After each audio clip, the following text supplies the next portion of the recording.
लक्ष्मीकान्तं कमलनयनं योगिभिर्ध्यानगम्यम् वन्दे विष्णुं भवभयहरं सर्वलोकैकनाथम्।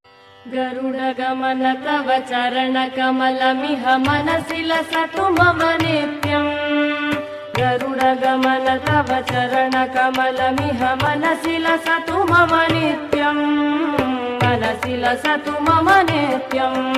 मम तापमपा गुरुदेव मम पापमपा गुरुदेव मम तापमपा गुरुदेव मम पापमपा गुरुदेव। गरुडगमन तव चरणकमलमिह मनसि लसतु